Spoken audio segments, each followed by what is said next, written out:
सहना भवतु सहनौ भुनक्तु सह वीर्यं करवावहै तेजस्विनावधीतमस्तु मा विद्विषावहै। ॐ शान्ति शान्ति शान्तिः। ॐ श्री गणेशाय नमः। ॐ श्री सरस्वत्यै नमः। ॐ श्री गुरुभ्यो नमः। सदाशिवसमारम्भां शङ्कराचार्यमध्यमाम् अस्मदाचार्यपर्यन्तां वन्दे गुरुपरम्परां। श्रुतिस्मृतिपुराणानाम् आलयं करुणालयं नमामि भगवत्पाद शङ्करं लोकशङ्करं। समस्तजनकल्याणे निरतं करुणामयं नमामि चिन्मयं देवं सद्गुरुं ब्रह्मविद्वरं। मूकं करोति वाचालं पङ्गुं लङ्घयते गिरिं यत्कृपातमहं वन्दे परमानन्दमाधवं परमानन्दमाधवम्। सर्ववेदान्तसिद्धान्त गोचरं तमगोचरं गोविन्दं परमानन्दं सद्गुरुं प्रणतोऽस्म्यहम्।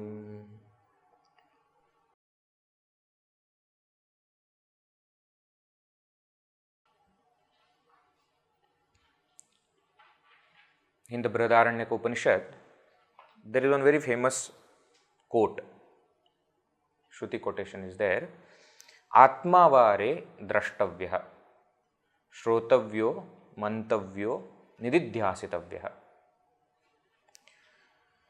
Rishi Yajnavalkya is telling his wife, Are, oh dear, Atmava drashtavya, Atmavai drashtavya. Indeed, the self should be experienced, realized.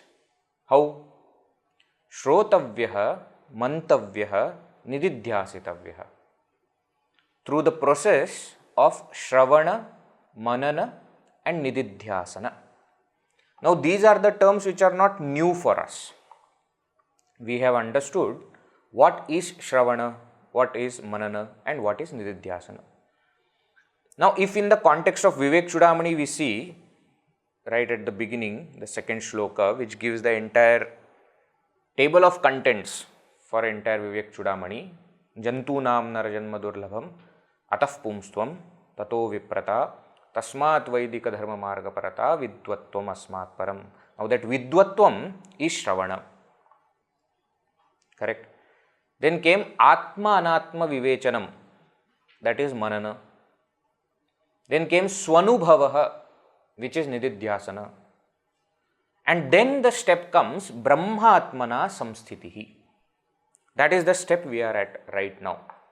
So after having prepared oneself by following dharma, by karma yoga, by bhakti sadhanas, by inculcating sadhana chatushtaya, after having done all that, after having approached the guru, then what? Then a person must do Shravana, Manana, Nididhyasana.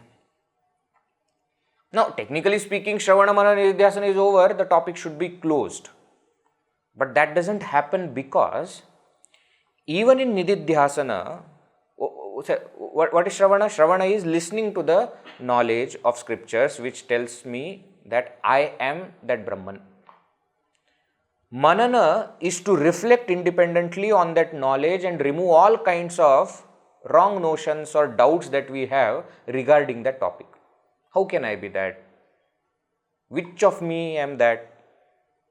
I have so many personalities.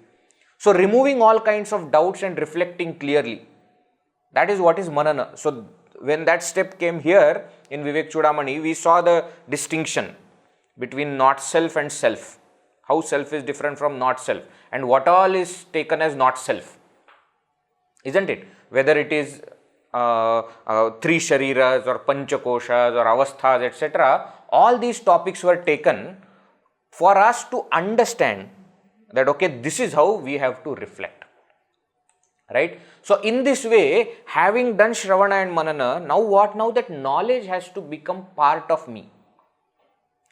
Intellectual understanding is clear now, but it has not yet become my experience. So for that experience, I have to do contemplation or meditation to let that knowledge sink in. So we always say Shravana through ears, Manana in your brain, that happens through lot of thinking, churning, and then allow it to settle in your heart. Now that process we saw at Nididhyasana, and very beautiful series of verses Shankaracharya had given, if you remember. Jati niti kulagotra duragam namarupa gunadosha varjitam desha kala vishaya ativartiyat brahma tattvamasi bhavayatmani. So through those verses, and then swadhyasapanam kuru, etc., etc., through different series of verses, what Shankaracharya explained to us, how we should allow that knowledge to settle. Even after this, even after having gained that tattvajnana, that experience of reality, there is still a step to become jivan mukta. And that step involves vasana kshaya or manonasha. Right? That is where we are in. So this concept of brahmatmana samsthitihi started with this topic that these vasanas are very strong. So though you have experienced it, but these vasanas will pull you back to the world, or they will make sure that you don't experience that supreme bliss here itself. So the process started where we understood what are these vasanas, how these vasanas are formed, how they are strengthened, what is that which pumps in all the oil for the vasanas, the ego.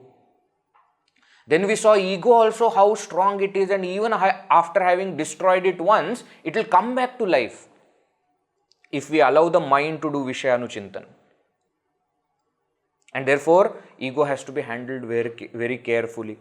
Now, this ego comes out as pramada, and that pramada results in dvaita bhava. That is where we are right now. I am just trying to give you where we are. Okay? That from that ego ahankara, how that ego slips into the world through pramada. And what is that pramada? Seeing duality. That was the topic which we were seeing. Okay. Now all these topics that we are seeing after swanubhava, after having got that experience, then takes us to the next step called as nirvikalpa samadhi. Nididhyasana itself is called savikalpa samadhi. At that time when the topic of nididhyasana was taken, I had explained to you at that time. Sampradnyata samadhi or savikalpa samadhi. Why? Because there what are we trying to do? We are trying to remove all other modifications or thoughts of the mind and trying to focus on a single thought. Aham brahmasmi. Brahma tattvamasi bhavayatmani. I am that Brahman. So since there is a thought involved, which we are taking as support for meditation, it is called savikalpa samadhi, along with thought. But finally what has to happen? Even that thought has to dissolve into the goal of meditation, into that Brahman. When that thought also dissolves, it is called nirvikalpa samadhi. Okay. So in some books you will see that the verses that we are going to see today, 340, 341, etc., they might have already started the topic of nirvikalpa samadhi. According to the thought flow that we are seeing, 2 verses down the line we will start the topic of Nirvikalpa Samadhi. But actually speaking, Nirvikalpa Samadhi is the topic which is going on. Shankaracharya ji as a teacher in this text has so far what he has done, he has explained to us what is the problem. Whether it is problem of vasanas or ahankara or pramada or dvaita bhavana. This is the problem. Now comes the solution part. So even when the topic of vasana started, it is the step of Nirvikalpa Samadhi only which is going on. But now he will introduce that step. That is what is happening now. Okay. So this Nirvikalpa Samadhi is many times not taken as a separate step. Okay. It is a what we say fulfillment of Nididhyasana or culmination of Nididhyasana. Savikalpa Samadhi itself is Nirvikalpa Samadhi. Earlier also we have seen that to bring that effortlessness in meditation, we have to put lot of efforts. So that effortless state is direct culmination of effort. So Nididhyasana, we are trying to maintain the thought and rejecting all other kinds of thought that results into the state of Nirvikalpa Samadhi. Gurudev will explain it as when the last thought is thoughted and no more thought is thoughting, that state he will say is Nirvikalpa Samadhi. Okay. So now slowly the topic is moving towards that Nirvikalpa Samadhi.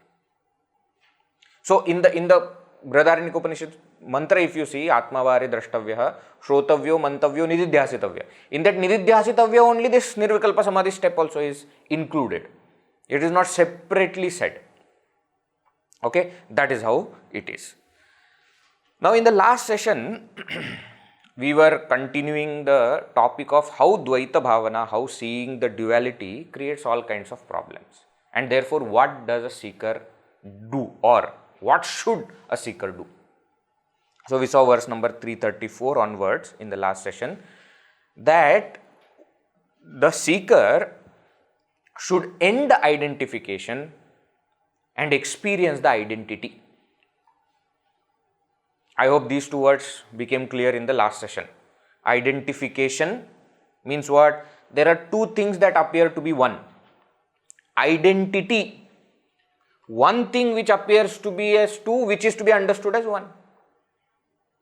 Identification is between Jiva and BMI. Identity is between the self and BMI. And by extension, self and the rest of the world. Why? Because there is self alone is there. Right? So give up the identification, realize the identity. That was the Upadesha that Shankaracharya ji gave us. Why he is giving such Upadesha? Because he said, this Bahya Anusandhi, thinking about the outside objects, increases vasanas. And once vasanas increase, they just go out of hand. And therefore, by clearly understanding who am I and who am I not, stop thinking about who you are not. Stop thinking about whatever is outside, the outer objects. Stop thinking about them totally. When you stop doing that, verse number 336, when you keep the outside objects outside, don't bring them to mind, manaf prasannata, the mind becomes more and more calm, more and more pure. With this pure mind, then you realize the self. And this realization of self ends all the samsara. Bhavabandhanāshaha. And therefore, bahir nirodha vimuktehe padavi. He said, therefore, this step of keeping the outside objects outside is the most important step, or is the final step, or is the first step, whichever way you want to take it. Okay. Then he said, who is that fool? Kaf Pandita's son, having realized, mumukshuhu, the seeker of liberation, having understood intellectually, Shravana is over, sadasad viveki, having done the discrimination, manana is over, shruti pramanaha, considering Vedas as the final authority, paramarthadarshi, nididhyasana is also over, experience has happened. But even after that, jananhi, asataha avalambam kuryat. Who is that person who will again hold on to the unreal things? There is nobody. Swapata hetoho shishvat. Swapata hetoho, which causes one's downfall. Who is that person who will do like this? After having finished entire morning, spending continuously to refresh yourself. Sunday morning generally we keep it for that, because rest of the week we are running. We have to rush to the office, we have to do this, we have to do that. So the bath etc. happens according to the time, not according to how much body needs to be cleaned. Right? But Sunday then what? Then we have in India the concept called as Shahi Snan. Royal bath. Means what? Don't disturb me now. Today I am going to take proper bath. What do you mean proper bath? Means I have got time. I don't have any commitment. So what? I am going to go and finish everything slow by nails, cutting nails and making sure everything is fine. And after having cleaned yourself, will you enter into any place which is sweaty and dirty? No, you won't. Nobody will. Right? That day you are supposed to just remain clean. Isn't it? That is what Shankaracharya is saying here, nothing very alien thought. He says that one who has reached that state after having experienced Paramarthadarshi, asataha avalambam kuryat kim. Will he again hold on to the asat, unreal? He won't, right? And therefore, why will he not? Because the two things are absolutely exclusive, mutually exclusive events. That's what he explained in verse number 338. Dehādi samsakti mataha muktihina. One who is identified with the body, there is no liberation for him. Muktasya dehādi abhimati abhavaha. And if you are liberated, then you don't have identification with body, mind, intellect. So, being identified with BMI and being liberated are mutually exclusive. So, you cannot say that, no, I will remain clean also and dirty also. No, that is not possible.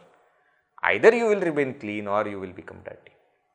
Example also he gives, suptasya no jagranam. One who is sleeping is not awake. Na jagrataha swapnaha. And one who is awake is not sleeping. Tayoho bhinna gunashrayatvad, because both of them are having opposite qualities. And therefore, they cannot be done together. Therefore, what?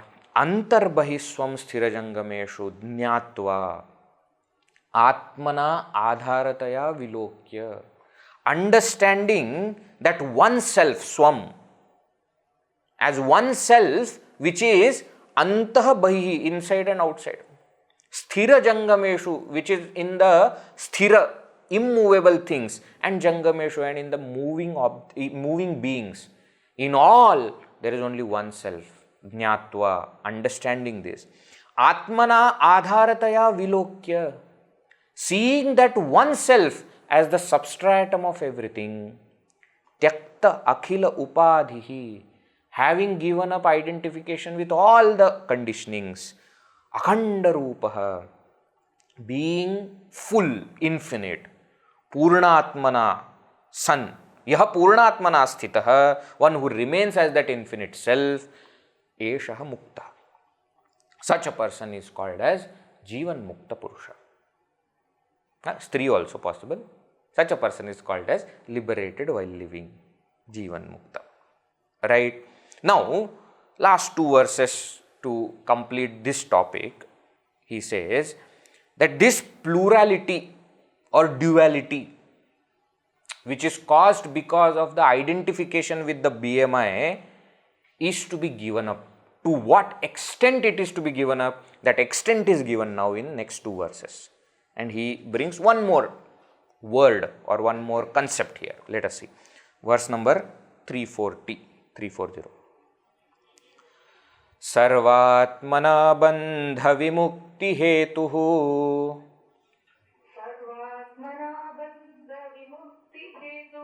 Sarvātmabhāvānna paro'sti kaścit.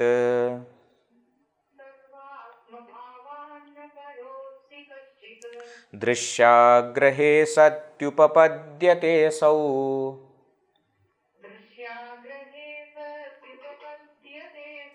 sarvātmabhāvo'sya sadātmaniṣṭhayā.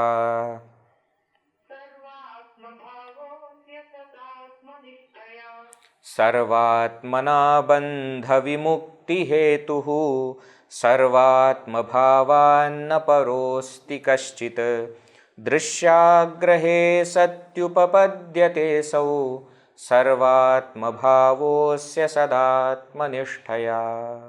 Sarvātmanā, in all ways that can be possible, bandhavimuktihetuḥ, hetu cause, vimukti liberation, bandha bondage, the cause for liberation from bondage, bandhat vimuktihi bandhavimuktihi, tasya hetoh vimuktehe hetoh bandhavimuktihetuḥ.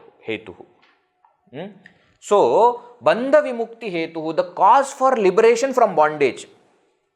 In all ways, there is no other than sarvātmabhāva. That's what he says. Sarvātmabhāvāt parah na kaścit asti. There is no other or no greater cause for liberation from bondage than sarvātmabhāva. Sarva atmabhāva. Sarveshu atmabhāvah. In everything, the feeling of the self. That is called as sarvātmabhāva. This is a very important topic. I was mentioning in the last session also. In Bhagavad Gita, many places Bhagavan Krishna brings this topic of sarvātmabhāva. Samaloshtāshma kanchana, surunmitra rudasina, madhyastadvesha bandhush, sadhushvapi cha papeshu, panditaha samadarshina. Samadrishti or sarvātmabhāva is a topic which comes again and again in Gita. Wherever there is a description of a realized person, what we say, the sign of a realized person or realization is seeing oneself in everything. Sarva atmabhāva, in everything seeing that oneself. This is the only cause for liberation from bondage. Means what? If a person is really liberated, this is what will be natural to that person. Sarvātmabhāva. And therefore, I am sure in entire India, in various different parts of India, various sadhus, mahatmas and their stories are very well known. We have texts also written on it. And many times we see those sadhus, mahatmas exhibiting this particular thing, sarvātmabhāva. Either they will have what we say as sensitivity towards all the beings, and therefore we will see that any pain given to any other being also they will feel as their pain. In this way some stories will be there. Or in other way where somebody is purposely trying to put them down or create difficulties for that Mahatma, but the Mahatma doesn't care about all that. He still tries to help that person only. Isn't it? We must have heard stories from our, childhood. Since our childhood, we must have heard all these stories where they exhibit this kind of sarvātmabhāva. It is natural for them, and whatever is natural for the jnanis is sadhana for us. So that is where this sarvātmabhāva also becomes important for seekers. That to see that oneself in everything, in everyone. So Shankaracharya says here that this is the main cause of liberation from bondage. And how this comes, how sarvātmabhāva comes. Now that is what he says. dṛśyāgrahe.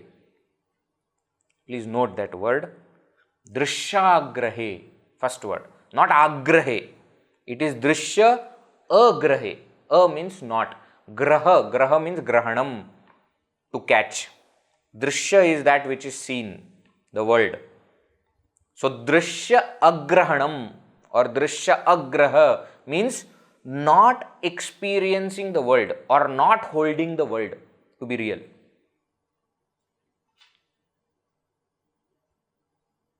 dṛśyāgrahanam. This is interesting because in many of the higher texts of Vedanta, this dṛśyāgrahana word will be taken. Many texts, whether it is Jivan Mukti Viveka or whether it is Advaita Siddhi and all, even in Yoga Vasishta, etc., when Sapta Bhumikas are explained, this particular term will be used. Now, Shankaracharya is not bringing the entire topic, but he is hinting at that topic where the drishya, the outside world, is not even perceived.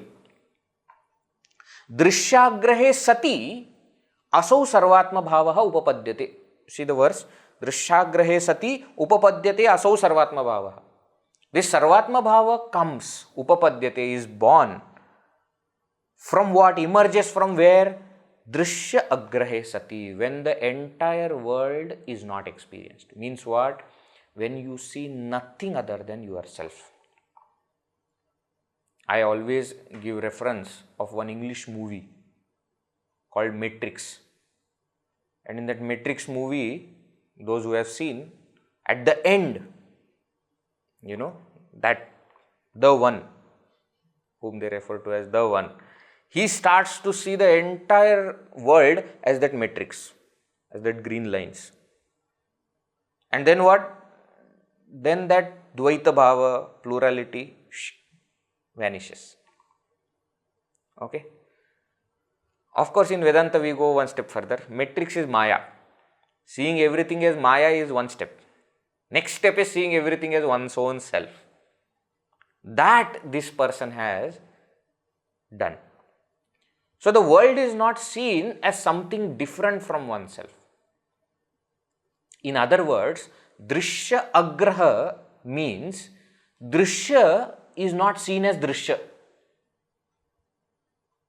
It is realized as drashta, the seer. So initial step is drik dṛśya viveka. First is you separate out dṛśya from the drashta, drik, right? Then you understand that everything is dṛśya, because everything I see, I am not that. But then you understand that I alone am, and therefore dṛśya is also drik alone. Say, understand the step-by-step approach. Somebody who is watching Vivekachoodamani now and has not watched the previous sessions, please go back and watch them. Then only this will make sense. Otherwise, you will get confused. Why? Because all the texts are telling separate out the self from the not self, and you are telling that not self is self alone. But that is at a different level altogether. Initially, the step is dṛk-dṛśya viveka only. I am the self, the seer, and not the seen. Correct. But then, dṛśya doesn't remain. Dṛk alone remains. That is a higher step. That is where we are. dṛśyāgrahe sati, when the seen world is not perceived, is not seen, is not experienced, then what? Asau sarvātmabhāvah upapadyate. This feeling of seeing oneself in everything, upapadyate, emerges. For whom? Asya. For such a person who is mukta. Asya, in the previous verse, eshaha muktaha was said, no? Asya sarvātmabhāvah upapadyate sadātmaniṣṭhayā. How? Through sadātmaniṣṭhayā. Through firm abidance, always, sada, in that self. So that brahmatmana samsthiti results in this sarvātmabhāva. So on dṛśyāgraha, when dṛśyāgraha happens, by sadātmaniṣṭhā, this sarvātmabhāva emerges, which is bandhavimuktihetuḥ, which is the cause for liberation from bondage. See the verse. dṛśyāgrahe sati, when the world is not seen. sadātmaniṣṭhayā, by abidance in one's own self. Asya asau sarvātmabhāvah upapadyate, the sarvātmabhāva emerges, which is bandhavimuktihetuḥ, first line, which is the cause for liberation from bondage. Why? Because sarvātmabhāvāt paraha bandhavimuktihetuḥ nāsti kaścit. There is no other cause for liberation from bondage than sarvātmabhāva. Right? That is what he has said. Now, when will it happen, dṛśyāgrahe? Now, that is why I said that some people consider from this verse onwards, they say that the topic of nirvikalpa samadhi has started, because dṛśyāgrahe will happen only in nirvikalpa samadhi. Right? But the concept of nirvikalpa samadhi has not yet taken. Okay? So, we are going to see it after the next verse. That is where the topic starts. But that dṛśyāgrahe will happen in nirvikalpa samadhi. Now, some say that, Vedji, but that dṛśyāgrahe happens in deep sleep also.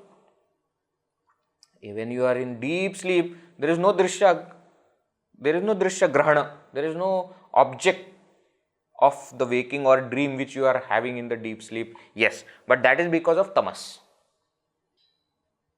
That is not because the dṛśya has vanished, but it is because dṛśya is covered by darkness of tamas.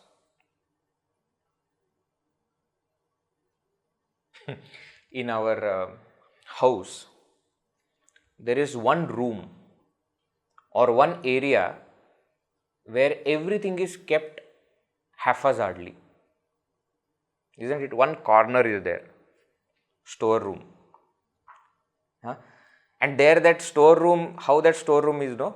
We know that nothing is kept properly, and once in a while we get that thought that something has to be done about it, but where to start we don't know, because just too many things there. So the best thing that we do is we just close the door. Not that the things inside have become fine, no, but we are not seeing it. Don't we do all that? Many times on the, there are some people who are, always want perfection, and therefore on the table, etc., some little bit scratch, etc., is there, they will try to clean it, and they will try hard to clean it, and somehow that is not going, that scratch is not going, or that something is, not going, but they can't live with the fact that, it is still there. So what they do, they immediately put the curtains off, so that it is not seen. That is not gone, but it will not disturb me now. Why? Because I am not seeing it. So you cover it. Now you see, you have covered the issue, but the issue is not solved. Why? Because when you will uncover it, the issue will still be there. Sleep is like that. Dṛśya has not vanished. It is there, but it is not perceived. Why? Because it is veiled by tamas. You are so lazy that you can't even perceive that. That's what has happened. But remember, you will come out of that state. And then what? Then the whole world will be perceived again. So there is a difference between deep sleep and nirvikalpa samadhi.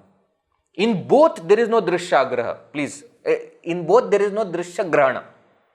In both there is dṛśyāgrahe. Dṛśya is not seen in both. But in sleep it is because of tamas. And it will come back. In nirvikalpa samadhi it is because of knowledge. It will not come back. Understand the difference. Okay? In both, the world is not perceived. Okay? But it is one thing to clean up the mess, and it is another thing to cover the mess, so that it is not seen. Right? That is what is the topic. So this dṛśyagrahana or dṛśyagrahe is experienced in nirvikalpa samadhi. Now about that nirvikalpa samadhi, about that dṛśyagrahana, now the next verses. Now important point, and therefore Shankaracharya ji changes the meter. You must have seen, so far now we have seen 340 verses. Shankaracharya ji is following a pattern. Various meters are used for various reasons.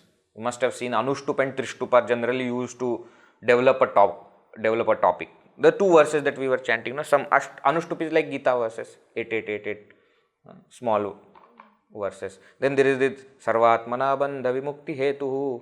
This is another meter which is quite often used in the Vivekachoodamani, right? So these two chandas when he is using, meters when he is using, he is developing a topic. developing a thought. Whenever he wants to bring out some important point, he will use a longer meter called Shardula Vikridita. Jantunam narajanma durlabhamatav.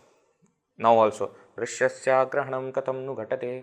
In between, some important verses were there where he had brought this meter, Shardula Vikridita.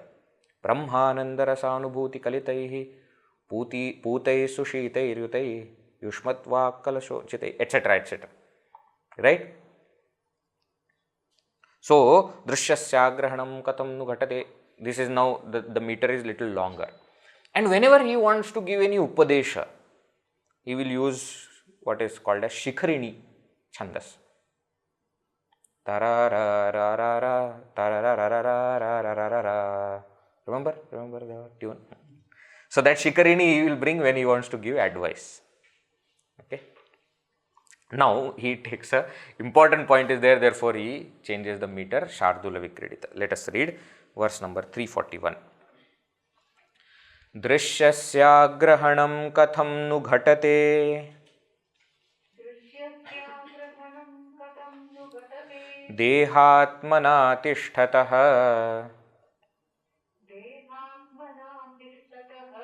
bāhyārthānubhava prasakta manasah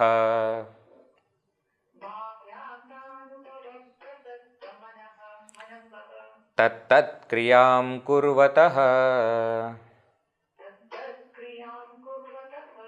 sannyastākhila-dharma-karma-viṣayaiḥ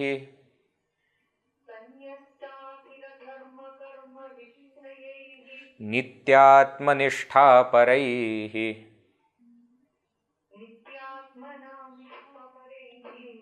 tattvajñaiḥ karaṇīyamātmani sada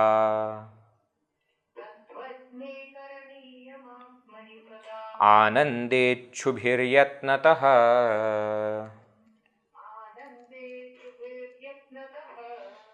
dṛśyasyāgrahaṇaṃ kathaṃ nu ghaṭate dehātmanā tiṣṭhatah bāhyārthānubhava prasakta manasastat-tat-kriyāṃ kurvataḥ sannyastākhila-dharma-karma-viṣayaiṛ nityātmaniṣṭhāparaiḥ tattvajñaiḥ karaṇīyamātmani sadānandecchubhiryatnataḥ.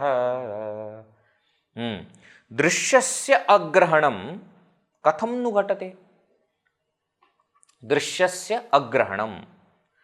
Agrahaṇaṃ, non-perception, non-experience of seen world. dṛśyasya agrahaṇaṃ kathaṃ nu ghaṭate. How is it possible? dehātmanā tiṣṭhatah.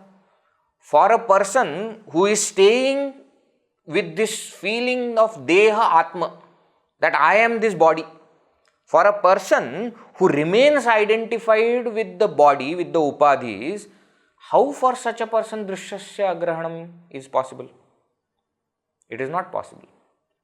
If you are having the identification with the body, the world will appear, the world will be experienced. There is no possibility of non-perception of the world as long as you are in identification with the body, mind, intellect, upadhis.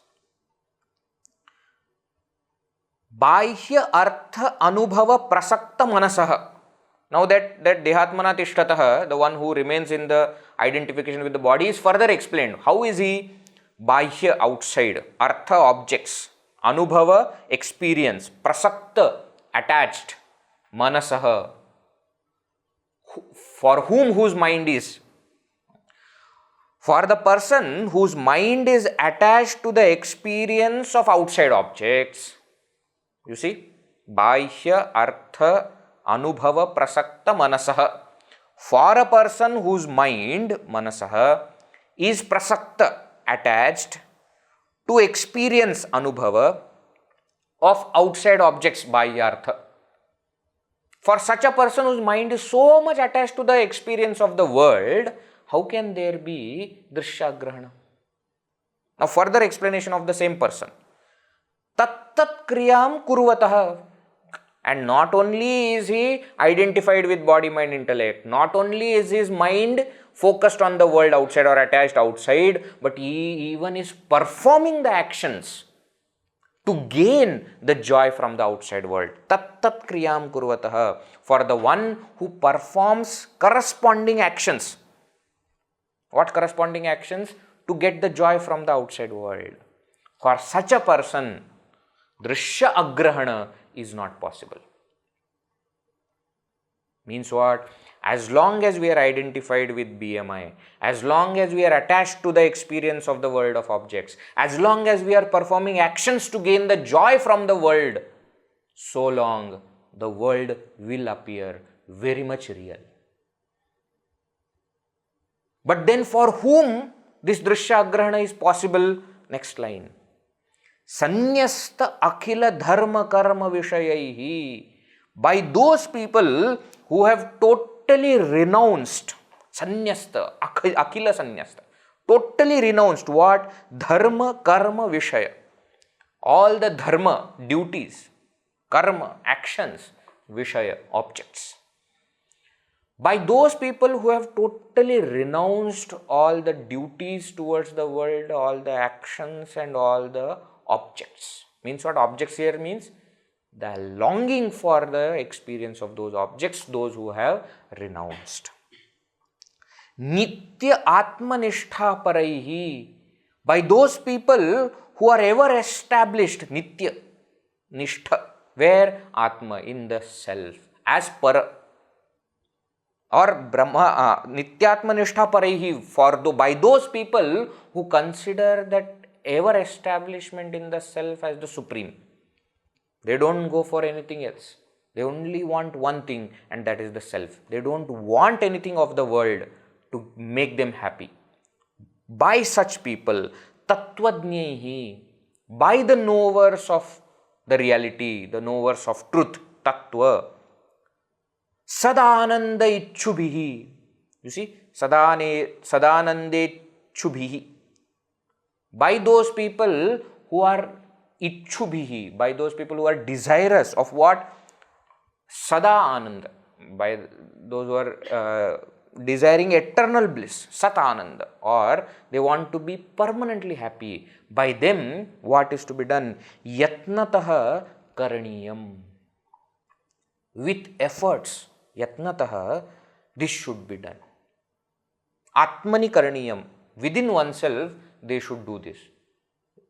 What should they do? dṛśyāgrahana or nirvikalpa samadhi. So Shankaracharya has beautifully put that Atmani karaṇīyam in between the dṛśyāgrahana topic which he is concluding and nirvikalpa samadhi topic which he is beginning in the next verse. That they should do this. And actually that is indicated within the verse itself. You see the contrast in the two lines. In the first line, the ignorant people are explained as, number one, those who are attached to body, mind, intellect. And the counterpart of them, the seekers are how? Sanyasta akila dharma karma vishaya. They have renounced all kinds of identifications. Now the ignorants are said to be having attached or being attached to the world. Bahya artha anubhava prasakta. Whereas here now the sannyasis here are explained as what? Those nityatmaniṣṭhā paraihi. So the ignorant are considering the world to be more important and therefore they are going out for joy. The seekers are now considering the self and being established in that self more important. Nityatmaniṣṭhā paraihi. Right? Then tat kriyam kurvataḥ. The ignorant people are performing actions to gain joys from the world. Whereas what are these people doing? They are practicing yatnataḥ with efforts. What are they practicing? They are practicing that meditation. They are practicing dṛśyāgrahe. So you see how beautifully Shankaracharya brings all these topics in one. If it is too fast, let me tell you once more what Shankaracharya has done here. In the first line, he has given all the reasons why dṛśyagrahana is not possible for ignorant people. And three main points he has given. Number one, because they are identified with body, mind, intellect. Number two, because they are attached to the experiences of the world. And number three, because they are performing actions to gain joy from the world. Now, contrary to this, in the second line, he has explained exactly opposite things. What? Rather than being attached to the body, mind, intellect, you renounce all the identifications. Step number one. Then what? Rather than being dependent on the world of objects for joy, you be established in the self. Nityaatmanishṭha. And rather than performing actions to get that joy from the world, you put efforts to get that dṛśyāgrahe. You see, sadānandecchubhiryatnataḥ ātmani karaṇīyamātmani dṛśyasyāgrahaṇaṃ. That dṛśyasyāgrahaṇaṃ, the first word of the verse, is still carried here. dṛśyasyāgrahaṇaṃ karaṇīyamātmani. See, beautifully Shankaracharya has explained us what is causing the problem, what will give you the result, the solution. Okay. See if the words are clear. dṛśyasyāgrahaṇaṃ kathaṃ nu ghaṭate dehātmanā tiṣṭhatah bāhyārthānubhava prasakta manasah tattat kriyām kurvataḥ sanyastākhila dharma karma vishayaiḥ nityātmaniṣṭhāparaiḥ tattvajñaiḥ karaṇīyamātmani sadānandecchubhiryatnataḥ. Clear? So don't be established in dehātmabhāva, but renounce all the duties, actions and all the objects, the identification with the objects. Don't be attached to the objects, but be established in that self. Don't perform actions to gain joy from the world, but instead put efforts to achieve that dṛśyagrahe. This way, Shankaracharya has explained to us this important topic of dṛśyāgrahe and nirvikalpa samadhi. Now what? Now the actual topic of nirvikalpa samadhi begins, which will go from this verse 342 up to 367. Okay? Around 26 verses it will go. Let us read the next verse. sarvātmasiddhaye bhikṣoḥ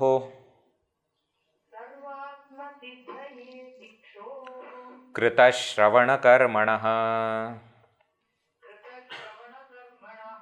samādhiṃ vidadhātyeṣā śānto dānta iti śrutiḥ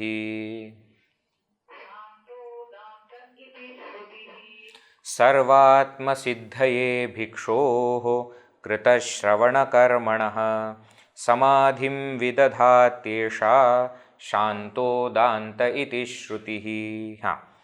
Bhikṣoḥ, for the person who is living on bhiksha. Bhiksha, alms. Means what? Sanyastākhila dharma karma vishayaihi. He's talking about that person who has renounced all the duties, actions and all the objects. The sannyasi who is living on the bare minimum things, who is devoted to the pursuit of liberation, and therefore he is not allowing any other action of his to distract himself from that path. Bhikṣoḥ, who is how? kṛtaśravaṇakarmaṇaḥ. Kṛtaśravaṇakarmaṇaḥ, one who has already performed karmas. What kind of karmas? Shravana karma, etc. Shravana, manana, nididhyasana, etc. One who has already performed. And therefore he has already achieved what? Shravana removes abhavana, manana removes asambhavana, nididhyasana removes viparita bhavana. All these topics we have seen earlier. Right? So one who has already, destroyed this abhavana, asambhavana and viparita bhavana. One who has already completed shravana, manana and nididhyasana. For such a person, sarvātmasiddhaye, Now in order to achieve that sarvātmabhāva, remember that sarvātmabhāva, experience of oneself in everything. To achieve that, for gaining that vision of oneself in everything, samādhiṃ vidadhāti. Samadhi is prescribed. Now nirvikalpa samadhi. Here samadhi means nirvikalpa samadhi. Nirvikalpa samadhi is prescribed, or it prescribes. Who prescribes? Esha śrutiḥ. This shruti, this quotation from, this quote from Vedas prescribes samadhi for such a person. Which quotation? Śānto dānta iti. Again, another quote from Brihadaranyaka itself. Śānto dānta tasmāt evam vit śānto dānta uparatastitikshuh samāhito bhūtva ātmani ātmānam pasyet. Brihadaranyaka itself. This is where this also is considered to be the seed for what we have earlier understood as samadhi shatka sampatti. Śāntah means one who has got shama, dāntah one who has got dama, uparatah one who has got uparati, titikshuhu one who has got titiksha, samāhitah bhūtva, such a person who has got all these things, he should have now samadhana also, or he should practice samadhi. And that's why when we were seeing the samadhi shat sampatti, we had seen this point that they are very closely connected to meditation. Long back, around verses maybe 25, 26, around that time, or maybe before that, around 20, 30, between that you will see the verses which we had seen. That time we said that all these 6 qualities, shama, dama, uparama, titisha, shraddha, samadhana, all these 6 qualities are very much connected to meditation. That is what is coming now also, right? So he says, Shankaracharya says, esha śrutiḥ, this shruti from Brihadaranyaka, tasmāt evam vit śānto dānta uparatastitikshuh samāhito bhūtva ātmani ātmānam pasyet.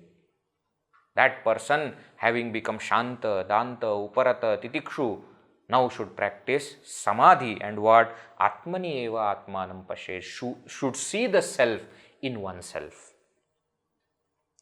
So Shankaracharya says this shruti prescribes samadhi for whom? For such a person. Who? Bhikṣoḥ kṛtaśravaṇakarmaṇaḥ. For a person who is devoted to the path of liberation and who has already performed Shravana Manana Nididhyasana. For such a person, Shruti prescribes samadhi. Now you see the word samadhi. Sam plus a plus dhi. Now that dhi is actually coming from dhatu dha. Sam means samyak, well. A means samantat. Samantat from all sides, completely. Dha means to place.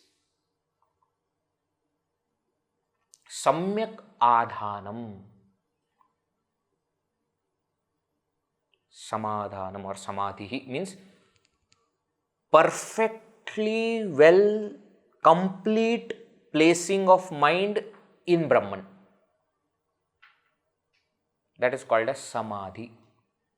And perfect placing of mind in Brahman means where the mind does not remain as mind. You have placed it so well and complete that the mind doesn't remain separate from Brahman. That is called as samadhi.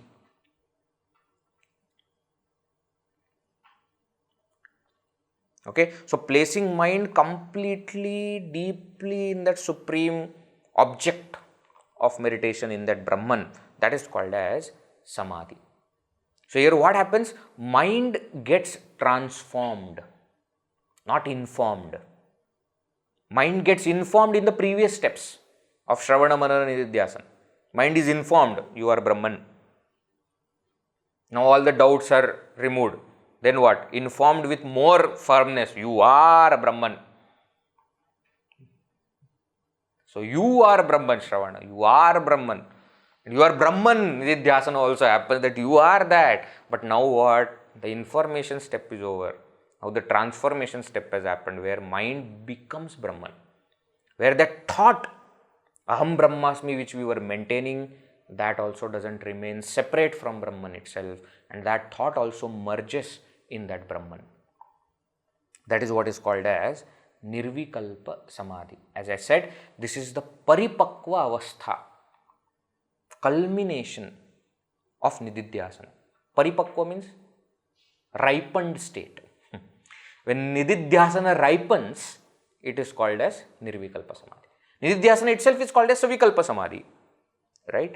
Now that when it becomes perfect, matures completely, that transforms itself into Nirvikalpa Samadhi. And therefore in many places, they will say that Jnana Yoga path is only of 3 steps, Shravana, Manana, Nididhyasana. It is fine because Nirvikalpa Samadhi is taken within Nididhyasana step. Okay, so for such a sannyasi who has already performed Shravana, Manana, Nididhyasana, in order to gain that sarvātmabhāva, Samadhi is prescribed. Right? Why? Next verse, let us read. Verse number 343. ārūḍhaśakterahamo vināṣah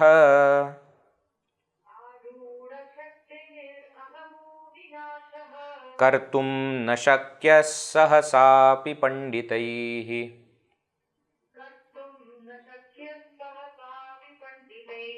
ye nirvikalpākya samādhiनिश्चलाः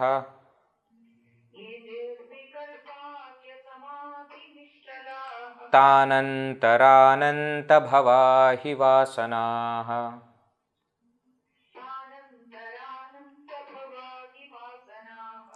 ārūḍhaśakterahamo vināṣah kartum na shakyah sahasapi panditaihi ye nirvikalpākya samādhiनिश्चलाः tānantarānanta-bhava-hi vāsanāh.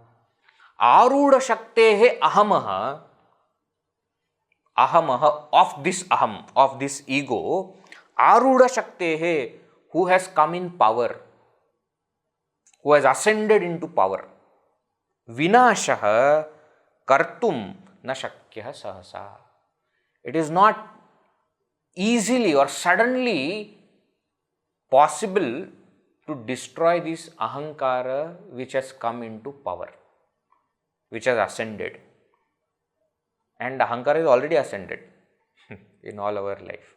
He is the one who is in charge of everything. So once this ahankara has come in power, it cannot be easily removed. Api panditahi api, not even by wise people, those who have got Shravana, Manana, Nididhyasana, etc., tattvajñāna, etc., tattvajñaiḥ api kartum na shakyah. What? Ahamaha vināṣa. Destruction of this ego which has ascended to power is not possible even by them. Tānantara, except those people. Except whom? Ye, those who nirvikalpākya samādhiनिश्चलाः. Those who are niṣcalaha, steadfast, not moving, firm in the samadhi, in meditation, which is akhya, which is called nirvikalpa, which is called without a thought. So those who are steadfast in the meditation which is without any attribute, without any thought, only those people can destroy that ahankara. Without them or except them, nobody else can do that. Even if a person is tattvajñāni, even if a person has got glimpse of that reality, he has even got svanubhava also, but not possible. Why? Next line he says, ananta bhavaha hi vasanaha, because the vasanas are ananta bhavaha, are born in infinite births. They are results of infinite births, and therefore they cannot be just removed like that. Now you see the beauty of the teacher. When he says vasanaha ananta bhavaha, he doesn't have to explain it because he has already done it. When he says ahamaha vinashah kartum na shakyah, he doesn't have to explain it because he has already done it. So he took the topic of vasanas first. He explained ahankara and how dangerous and deadly it is. He explained what pramada does. He explained what dvaita bhavana does, and therefore why sarvātmabhāva is necessary. Now to gain that sarvātmabhāva, why nirvikalpa samadhi is necessary, and how that nirvikalpa samadhi will finally end the vasanas and end the ego. See how he has taken that route and finally came to this topic of nirvikalpa samadhi. Now this is again not something which we are seeing for the first time. The topic is not new for us. He's mentioned it earlier. Even in other texts also, when we see in Atmabodha etc., he says, Brahmasmi iti vasana, haratya vidya vikshepan rogani varasayanam. He says that the ajnana vasana or avidya vasana is so deep. Why? Because it has been fed for millions of births. And therefore it has gone so deep that to uproot that vasana, even that Brahmasmi vritti also has to go that much deep and has to become vasana. Now the process by which the thought aham Brahmasmi becomes aham Brahmasmi vasana, that is called as nirvikalpa samadhi. Why? Because the thought no more remains a thought. It goes on still subtler level and removes that ajnana vasana, avidya vasana. I always give this example. In a glass, if something has fallen, then you have to take the spoon up to the depth of the glass where it is fallen. Whatever has fallen must be in the depth, no? You have to take that spoon up to the depth and then remove it. If you keep on moving your finger on the top of the glass, the thing which is at the bottom will not be moved. So I am practicing Am Brahmasmi at the surface level. And where is avidya vasana? Right at the bottom. It will not be removed. So what must be done is this Aham Brahmasmi vritti, thought, has to become so deep that it doesn't remain a thought. It becomes a vasana. And then it removes that avidya vasana. Now the process by which this thought, which is maintained in savikalpa samadhi, merges. When we say merges with the Supreme, that thought does not remain, means what? It becomes vasana, it removes avidya vasana, and it goes by itself. Remember Atmabodha? Jalam katakarenuvat. It removes that ajnana and then it itself vanishes. Right before Vivekachoodamani, we had studied Atmabodha. Okay, not very far. Just before this text, we had studied Atmabodha. Right? So, till the time that happens, that avidya vasana will not be removed. And therefore it is said, ahamaha vinasha kartum na shakyah sasa panditaihi api. Why? Because panditas have got that brahmakara vritti strong. There is no doubt about it. But it has not yet become vasana.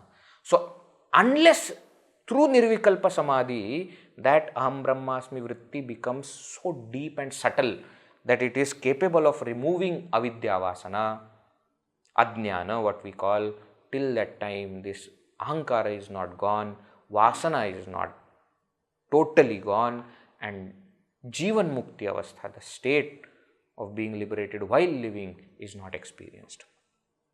Therefore, nirvikalpa samadhi must be practiced.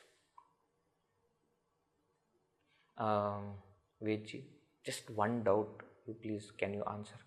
Yes.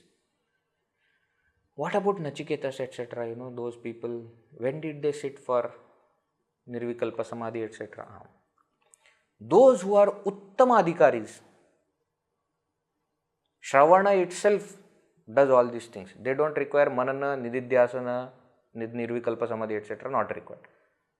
Now, since you and me are still attending Vivekachoodamani class, which means that it has not happened yet, and therefore those who have reached verse number 343, Shankaracharya says, do nirvikalpa samadhi. Why? Because before this, if you would have realized, you would not have come here. So now that you have come here, means this is required for you.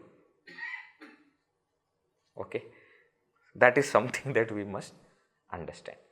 Acha, some people are on the other side of the spectrum. They say, no, that I understand, Vedji, that Trivikalpana Samadhi is not required for few people because they are already great Uttamadhikaris, etc. But my problem is little different. I feel Shravana itself is not done properly. When will I do Manana, and then when will I do Nidhyasana or Savikalpa Samadhi? When Nirvikalpa Samadhi? When will it happen?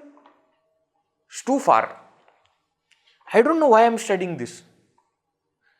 Too far. Arey, my dear, it might be too far, but we have also come too far. You are seeing in front and saying that, oh, Nirvikalpa Samadhi is too far. Just look back and see how far we have already come. Now, if God has brought us up to here, He will take us there also. Why are you worried? Ab tak to nibhaya hai. Aage bhi nibha lena. You just pray to God that, you took care of me and brought me up to here. Now, few more steps remaining, or whatever more number of steps remaining. I don't know. I don't count. You know the count. You please take me. Our job is charaiveti. Keep walking. The path as we walk becomes clear. And then we understand that there is some force behind us who is pushing us towards the goal. Okay. So whether you think that Nirvikalpa Samadhi is not required because I am Uttamadhikari, or if you think that Nirvikalpa Samadhi is not required because I am too far from Nirvikalpa Samadhi, in any case, don't worry about all these things. Nirvikalpa Samadhi is required to make that Aham Brahmasmi vritti into Vasana. And it may not be possible, it will not be possible by our efforts, but don't doubt power of God. If He has brought us up to here, He will take us further also. Our job is to keep doing our duty. He will take us. Okay? So don't worry. He is there. Right? Chalo. Sufficient for today. Remaining verses we will see in the next session. See, any logic that tells us no, we cannot do it is useless logic. We should throw it away. For anything I am saying, not just for sadhana or for... Why? Because mind always gets fascinated by this thing, the practicality of things. And the moment we think that something is not possible, that is a useless thought. We should throw it away first. The entire process has to be how to make it possible. There is no question of whether it is possible or not possible. How to make it possible. Okay, may not be possible tomorrow, that's fine. Let me start. Some point it will happen. Okay.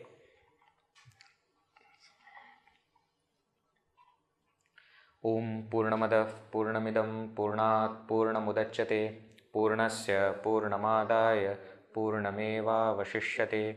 Om Shanti Shanti Shanti.